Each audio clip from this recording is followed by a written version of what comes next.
अस्सलाम वालेकुम, my name is Khalil Ahmed. आज के इस लेक्चर के अंदर हम पीराक 2024 के चैप्टर 16 से लेके चैप्टर 18 तक कवर करेंगे। स्टार्ट करते हैं chapter 16, cost, rewards and refund.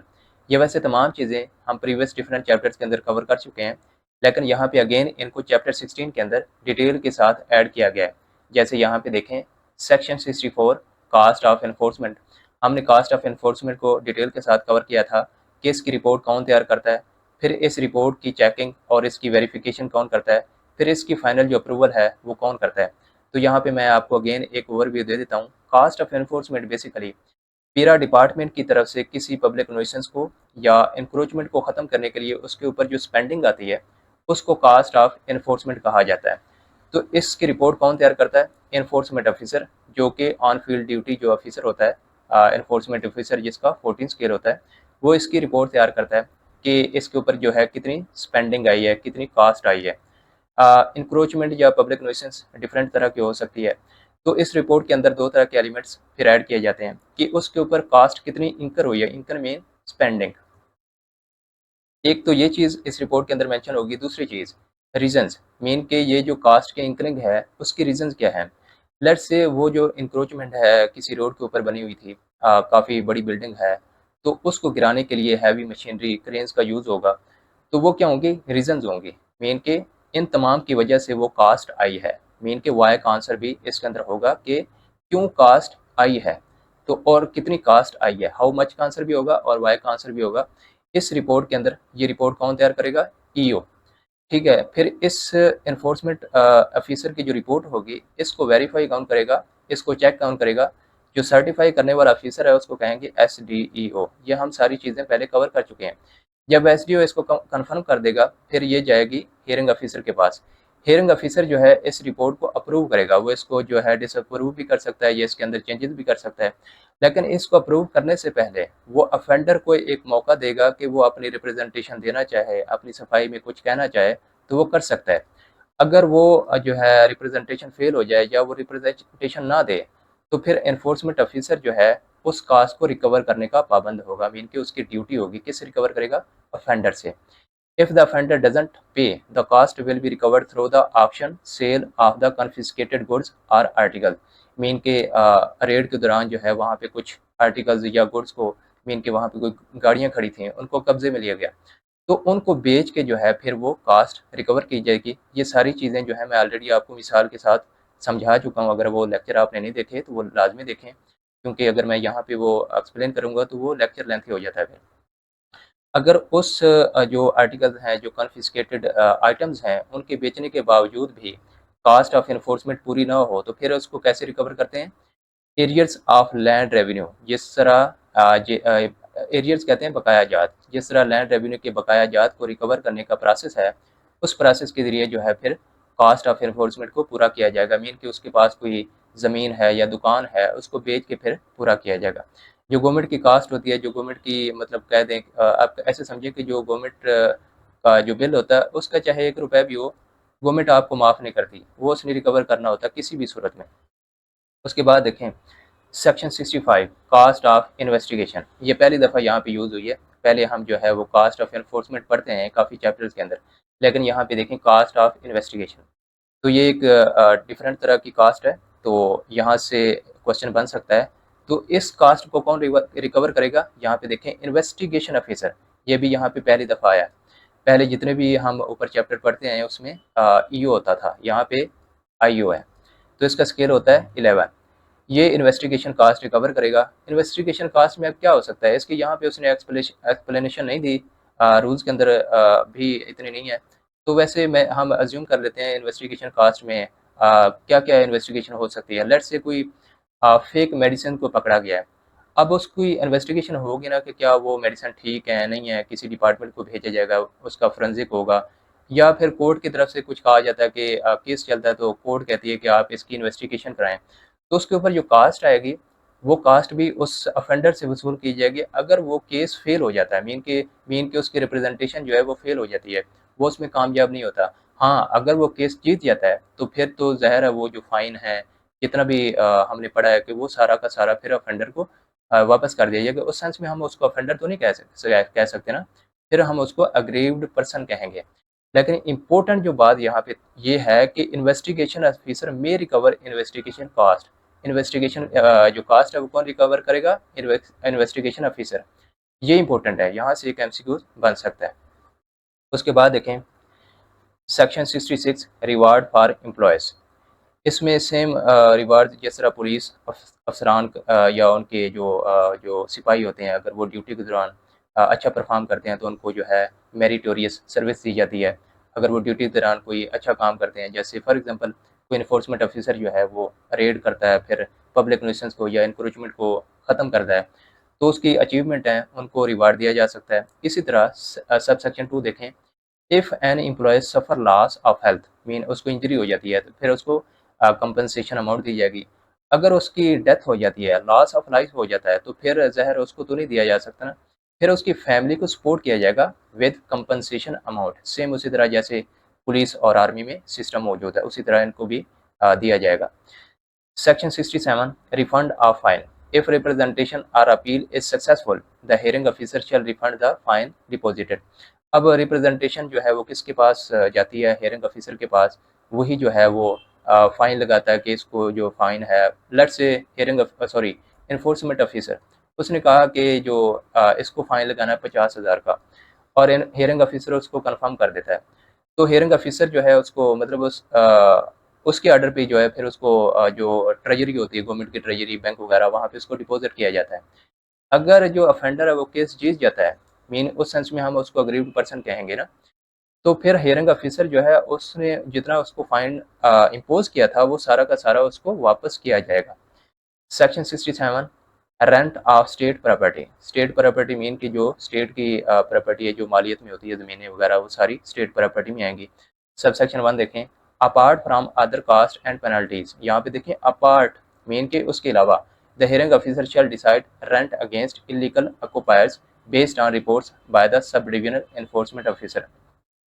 अब इस तरह देखें ना कि एक इलीगल ऑक्यूपायर है, उसने किसी दुकान पे कब्जा किया हुआ है, और वो जो दुकान है वो गवर्नमेंट की है, तो अब उसके ऊपर रेंट भी तो होगा ना। वो कब्जे में सारी चीज़ें ली जाएंगी, और उसका जो रेंट 5 साल का 10 साल का है वो भी उससे लिया जाएगा। हो सकता है कि पिछले कुछ सालों का लिया जाए, लेकिन यहाँ पे उसकी डिटेल मेंशन नहीं है कि कितने सालों का लिया जाएगा। लेकिन ये मेंशन है कि उसकी रिपोर्ट कौन तैयार करेगा? SDEO करेगा। और उसका रेंट जो है वो कौन तय करेगा? Hearing officer. रिपोर्ट जो है SDO तैयार करेगा, और उसकी जो कंफर्मेशन है, मीन की रेंट कितना लगाना है उस इलीगल ऑक्यूपायर के ऊपर, जो वो जितने साल से वो यूज़ कर रहा है, वो हियरिंग ऑफिसर उसके ऊपर जो रेंट है वो इम्पोज करेगा। The rate of rent shall be as prescribed from time to time. Time to time जो है वो चेंज होता रहता है, तो उसके ऊपर लगाया जाएगा। सब सेक्शन 2 देखें, the enforcement officer shall recover the rent from the illegal occupier. और उसका जो रेंट है वो कौन रिकवर करेगा? SDO जो है ना वो कभी भी ऑन फील्ड ड्यूटी नहीं होता, वो इंचार्ज होता है ऑफ एनफोर्समेंट स्टेशन का। तो ऑन फील्ड जो ऑफिसर होता है ना वो एनफोर्समेंट ऑफिसर होता है। तो EO जो है वो रेंट रिकवर करेगा। यहाँ पे अगेन देखें, रिपोर्ट किसने तैयार की? SDO ने। उसको कंफर्म किसने किया? हियरिंग ऑफिसर ने। और इस रेंट को रिकवर कौन करेगा? Enforcement officer. सब सेक्शन 3 देखें, इफ द रेंट और enforcement cost remains unpaid it shall be recovered as arrears of land revenue. Same उसी तरह जिस तरह से हमने देखा कि कास्ट ऑफ एनफोर्समेंट को रिकवर किया जाता है, उसी तरह रेंट को भी रिकवर किया जाएगा। Chapter 17 finance accounts and audit. Section 69 fund. There shall be a Punjab enforcement and regulatory authority fund manage by the authority. इस फंड को कौन मैनेज करेगी? अथॉरिटी खुद मैनेज करेगी। कोई बोर्ड या अथोराइज पर्सन या हेयरिंग ऑफिसर इसको मैनेज नहीं करेंगे। Subsection 2 the fund shell consist of money provided by the government for. इस मकासद के लिए जो है गवर्नमेंट इस फंड के अंदर मनी ऐड करेगी। किस मकासद के लिए? Employ rewards, whistle blower reward, cost of enforcement, refund of fines.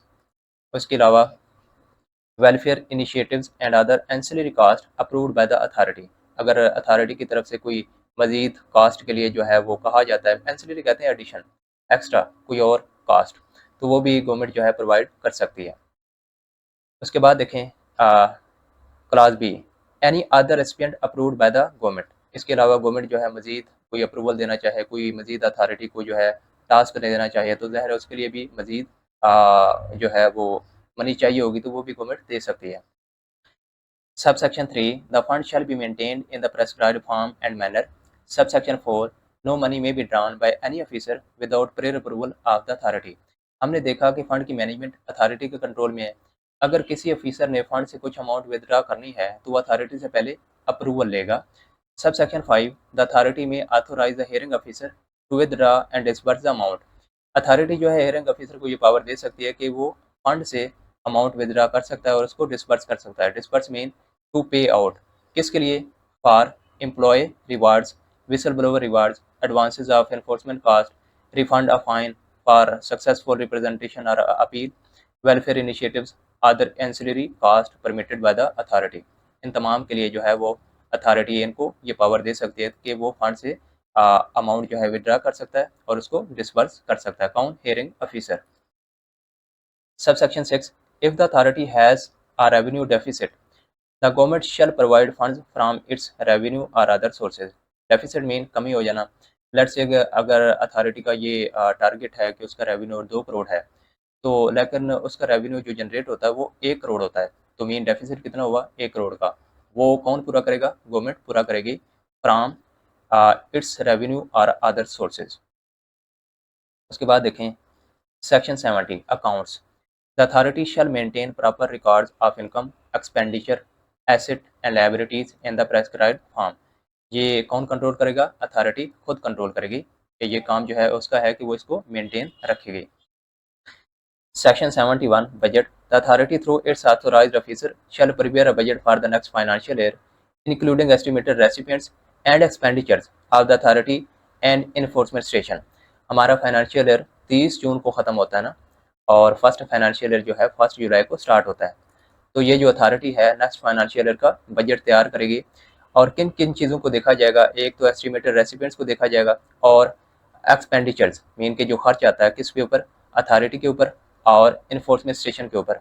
Mean कि अगर किसी स्टेशन की रेनोवेशन करनी है, वहाँ पे कुछ गाड़ियाँ चाहिए या कुछ वेपन्स चाहिए, तो ये सारा का सारा जो है इस बजट के अंदर शामिल होगा and it will be send to government for approval. Section 72 Audit. The accounts of the authority shall be audited annually by Auditor General of Pakistan, any qualified auditor, audit agency approved by the government. Audit basically financial record की examination होती है जिसमें ये check किया जाता है कि किसी एजेंसी के जो फंड्स हैं उनको ट्रांसपेरेंट वे में यूज़ किया जा रहा है कि नहीं, मीन कि उसके अंदर कोई ब्राइबरी या करप्शन तो नहीं इन्वॉल्व। इसी तरह इस अथॉरिटी के जो अकाउंट्स हैं उनको एनुअली जो है वो ऑडिट किया जाएगा। कौन ऑडिट करेगा? ऑडिटर जनरल ऑफ पाकिस्तान आर। तो यहाँ पे एक एमसीक्यू बन सकता है कि क्या सिर्फ ऑडिटर जनरल ऑफ पाकिस्तान ही इसको ऑडिट कर सकता है? नहीं, अगर गवर्नमेंट चाहे तो किसी और एडिटर को या ऑडिट एजेंसी को भी हायर कर सकती है। Section 73 annual report.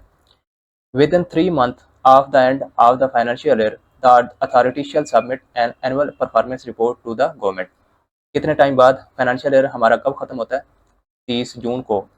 30 जून के 3 महीने बाद with in 3 months of the end of financial year. 3 महीने कब तक बनेगी? 30 सितंबर तक बनेगी।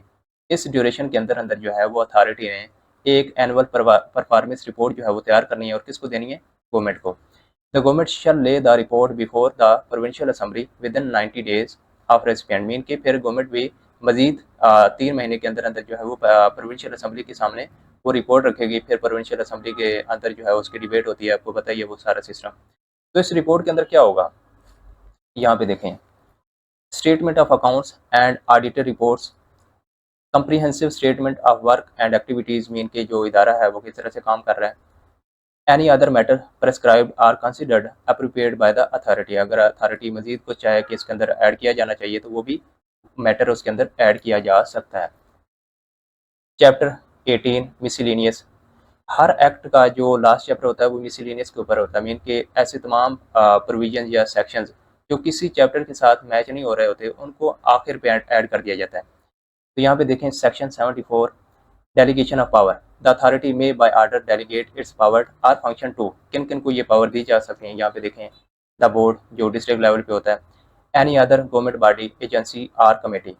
हमने सेक्शन 3 के अंदर देखा था शुरू के अंदर कि अथॉरिटी के पास ये पावर है कि ये किसी भी डिपार्टमेंट के साथ जो है वो कोऑर्डिनेशन कर सकती है, उसके साथ जो है एमओयू साइन कर सकती है, उसके साथ जो है वो कोई भी पैक्ट साइन कर सकती है। तो यहाँ पे देखें यही पावर इसके पास मौजूद है कि किसी भी दूसरी एजेंसी के साथ, कमेटी के साथ जो है वो कोई जो है वो फंक्शन या पावर को शेयर करना चाहे तो वो कर सकती है। और इसमें एक और इम्पोर्टेंट बात ये भी तो है ना कि ये लीड रेगुलेटर है। अब शेड्यूल लाज के अंदर और भी डिपार्टमेंट है, जैसे मैंने आपको मिसाल के साथ समझाया था, जैसे बोर्ड ऑफ रेवेन्यू है या प्राइस कंट्रोल का डिपार्टमेंट है या कोई और डिपार्टमेंट है। और उसमें किसी एक लॉ के ऊपर दोनों इदारे जो हैं कहते हैं कि ये जो वायलेशन है, ये जो ऑफेंस है, ये मेरी ज्यूरिसडिक्शन है, मैंने इसके ऊपर जो है एक्शन लेना है। तो दूसरा डिपार्टमेंट कहता है नहीं, मैंने लेना है। और ये क्योंकि पीरा जो है ये लीड रेगुलेटर है, तो ये चाहे तो उसके साथ एमओयू साइन करके अपनी कुछ पावर्स, अपने कुछ फंक्शंस उनको डेलीगेट कर सकती है। Any of its members or employ, उनको भी पावर डेलीगेट कर सकती है। Delegation is subject to condition and restriction, यहाँ पे रिस्ट्रिक्शंस हैं। ये भी मैंने ऊपर आपको मेंशन किया था, जैसे लोकल गवर्नमेंट है वो अगर ना चाहे तो वो नहीं दे सकती, रिस्ट्रिक्शंस हैं। इसी तरह गवर्नमेंट अगर किसी और जो है अथॉरिटी को या किसी और इदारे को जो है लीड रेगुलेटर बनाना चाहे तो वो भी बना सकती है। तो मेन रिस्ट्रिक्शन यहाँ पे मौजूद रहेंगी। एक्सेप्शन, कौन सी पावर जो है अथॉरिटी डेलीगेट नहीं कर सकती? फ्रेम, अमेंड और रिपील रेगुलेशन, रेगुलेशन हमेशा जो है वो सिर्फ अथॉरिटी बनाएगी, वो किसी और को ये पावर नहीं दे सकती। फार्मुलेट और अप्रूव पॉलिसी, गाइडलाइंस और प्रोसीजर अंडर एक्ट, ये भी अथॉरिटी खुद बनाएगी। बोर्ड या कोई हियरिंग ऑफिसर या कोई प्रेस्क्राइब्ड ऑफिसर ये अथॉरिटी ये जो पावर है यूज़ नहीं कर सकता। अप्रूव एनुअल रिपोर्ट, बजट और ऑडिटर अकाउंट्स, ये भी अथॉरिटी खुद करेगी। Grant power to appoint drawing and dispersing officer, हमने ऊपर देखा था कि अथॉरिटी जो है वो हेयरिंग ऑफिसर को ये पावर दे सकती है। अगर हेयरिंग ऑफिसर खुद ये पावर यूज़ करना चाहे तो वो नहीं कर सकता।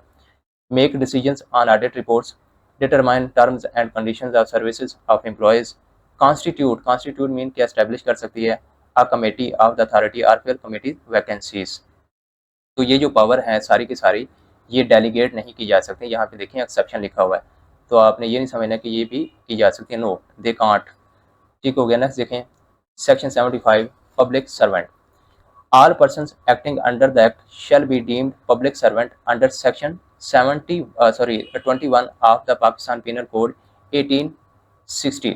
अब यहाँ पे देखें अगर इस एक्ट का आपको कोई एक्ट सेक्शन भूल जाता है तो कोई बात नहीं, लेकिन यहाँ पे देखें इस तरह के कोई सेक्शन मौजूद होते हैं ना, कोई जैसे कोड ऑफ क्रिमिनल प्रोसीजर, उसका कोई सेक्शन गिवन है तो वो इम्पोर्टेंट होते हैं, वो आपने नहीं जो है स्किप करने। जैसे यहाँ पे देखें पाकिस्तान पिनल कोड 1860 का जो सेक्शन 21 है ना, ये इम्पोर्टेंट है। इसके अकॉर्डिंग जो इस एक्ट के अंडर जो पर्सनस हैं, जो ऑफिसर्स हैं, जो एम्प्लॉयज़ हैं, वो पब्लिक सर्वेंट कहलाएंगे। नेक्स्ट देखें section 76, indemnity. No legal case, suit, prosecution or proceeding can be filed against government, the authority or its member, the board or its members or employee. Indemnity कहते हैं इस्तिस्ना, mean के कोई act के according अगर कोई काम कर रहा होता है उसकी कोई भी ऐसी नीयत नहीं होती कि वो इस एक्ट के अंदर रहते हुए कोई गलत काम करे, कोई ऐसा एक्शन ले। लेकिन सम टाइम ऐसा होता है कि एक्ट के अंदर रहते हुए भी उससे कुछ ऐसा काम हो जाता है जो कि हार्मफुल होता है, किसी कम्युनिटी के लिए हार्मफुल होता है, या कोई ऐसा हो जाता है कि वो मतलब उसके खिलाफ एक्शन ऐसे लगता है कि एक्शन लिया जाए। लेट्स से अब कहीं पे पुलिस मुकाबला हो रहा है, तो अब वो एक्शन के अकॉर्डिंग किसी मुजरिम को जो है वो हैंडल कर रहे हैं। अगर वहाँ पे किसी सिविलियन को कोई गोली लग जाती है तो उनको वहाँ पे मतलब ऐसा नहीं कह सकते कि उन्होंने जानबूझ के ऐसा किया है, तो इसको कहते हैं इंडेमनिटी।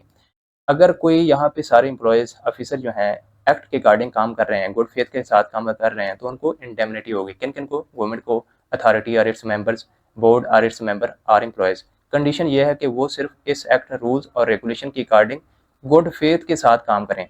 अगर कोई मतलब लापरवाही करता है, पावर का ज़्यादा यूज़ करता है, तो वो फिर इंडेमनिटी में नहीं आएगा। Section 77, overriding effect. The act shall be read with schedule laws as provided under the act.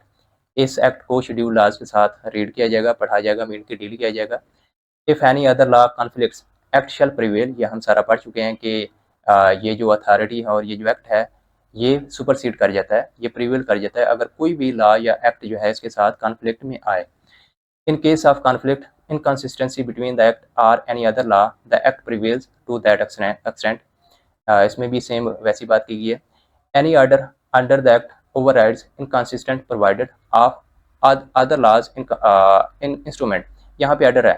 अब इस एक्ट के अंडर या किसी और एक्ट के अंडर कोई आर्डर पास हुआ है तो इस एक्ट का जो आर्डर है वो प्रीवेल करिएगा ओवर बाकी जो लॉज या इंस्ट्रूमेंट के आर्डर्स होंगे वो उनको ओवरराइड कर देगा, इनकंसिस्टेंट कर देगा।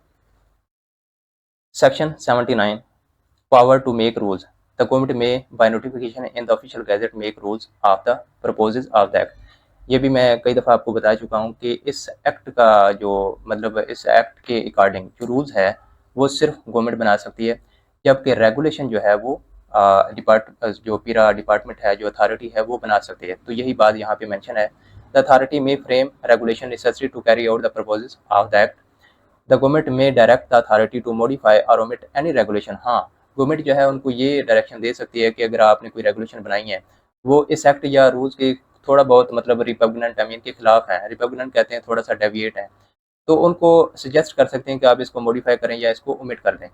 अगेंस्ट पब्लिक पॉलिसी, इसी तरह इस एक्ट के अगर ठीक भी है, अगर वो पॉलिसी के खिलाफ है, पब्लिक पॉलिसी के ठीक नहीं अगेंस्ट है, तो भी गवर्नमेंट उनको सजेस्ट कर सकती है कि आप इसको डिस्कार्ड कर दें। The authority shell comply with such government direction, तो अथॉरिटी ये पाबंद होगी कि वो गवर्नमेंट की डायरेक्शन को के ऊपर कम्प्लाई करें। Section 80 power to amend schedule, the government can amend the schedule of this act, such amendment may be done through notification in the official gazette. कौन इस शेड्यूल को अमेंड कर सकती है? सिर्फ गवर्नमेंट कर सकती है, और शेड्यूल जो है एंड पे गिवन है, तो उसके अंदर जो शेड्यूल लॉज हैं वो हम देख लेंगे। Section 81 Guidelines, the authority with prior government approval may issue guidelines including a code of conduct for its members and employees। Authority government के अप्रूवल के साथ अपने मेंबर्स और एम्प्लॉयज़ के लिए कोड ऑफ कंडक्ट को डिज़ाइन कर सकती है, उनको गाइडलाइंस प्रोवाइड कर सकती है। लेट्स से उनको कह सकती है कि आपने ऑफेंडर के साथ जब मिलना है तो आपका डिसिप्लिनरी एक्शन क्या होना चाहिए, आपकी डीलिंग किस तरह से होनी चाहिए। Any violation of guidelines code of conduct shall be referred to the authority or other prescribed authority for legal action। अगर किसी स्टेशन पे कोई एम्प्लॉय या मेंबर जो है इन कोड ऑफ कंडक्ट को नहीं मानता, इन गाइडलाइन पे अमल नहीं करता, तो ये जो मैटर है फिर अथॉरिटी को रेफर किया जा सकता है, और एनी अदर प्रेस्क्राइब्ड अथॉरिटी या किसी और प्रेस्क्राइब्ड अथॉरिटी को भी रेफर किया जा सकता है for legal action against members and employees who don't follow the code of conduct. Section 82 Removal of difficulties, if any difficulty arises in implementing the act, the government may issue orders not inconsistent with the act to remove such difficulty by notification in the official gazette। अगर किसी जगह पे act को implement करने में issue आ रहा है, late से कोई बहुत बड़ी बिल्डिंग है या कंपनी है और उसके साथ एक बहुत बड़ी कम्युनिटी रहती है, अगर उस बिल्डिंग को या उस कंपनी को वहाँ से हटाया जाएगा तो उससे स्मेल फैल सकती है या उस बिल्डिंग से कम्युनिटी को नुकसान हो सकता है। तो ऐसा नहीं है, फिर वो जो इन्फोर्समेंट स्टेशन है या वहाँ पे ऑफिसर मौजूद हैं या बोर्ड है या इवन अथॉरिटी, वो चुप करके बैठ जाए, नहीं, वो पहले गवर्नमेंट को बताएंगे कि ये डिफ़िकल्टी है, और गवर्नमेंट जो है फिर ऑफिशियल गैजेट के अंदर नोटिफिकेशन के ज़रिए उस डिफ़िकल्टी को रिमूव करने का मेथड बताएगी या उसको स्टे ऑर्डर दे देगी, जो भी है। तो ये नहीं है कि जो अथॉरिटी है या बोर्ड है या इन्फोर्समेंट ऑफिसर्स हैं वो खुद जो है फिर इसके खिलाफ एक्शन ना लें। अगर वो एक्शन नहीं लेते तो वो जो है फिर इस एक्ट की ब्रीच कर रहे हैं, इस एक्ट को जो है इसकी खिलाफ वर्जी कर रहे हैं। नेक्स्ट देखें शेड्यूल, इसका एक ही शेड्यूल है, ये हमने जो है सेक्शन 2 क्लास 1 और सब सेक्शन 1 और क्लास आर के अंदर देखा था। The act applies to or coordinates with the following laws, जिसमें हमने काफ़ी ज़्यादा एक्ट के अंदर पढ़ा शेड्यूल लॉज। यही 5 जो है शेड्यूल लॉज हैं। कौन कौन से? Colonization of government lands Punjab act 1912, Punjab prevention of hoarding act 2020, Punjab price control of essential commodities act 2024, Punjab tenancy act 1887, Punjab land revenue act 1967। यह आपका एसडीओ का जो लॉ का पेपर है उसका सिलेबस का हिस्सा भी है, ये इसको हमने कवर भी करना है। These are refer to as schedule laws under this act. तो इसी के साथ हमारा ये लेक्चर ख़त्म हुआ और ये एक्ट जो है हमारा कंप्लीट हो चुका है। अल्लाह हाफिज़।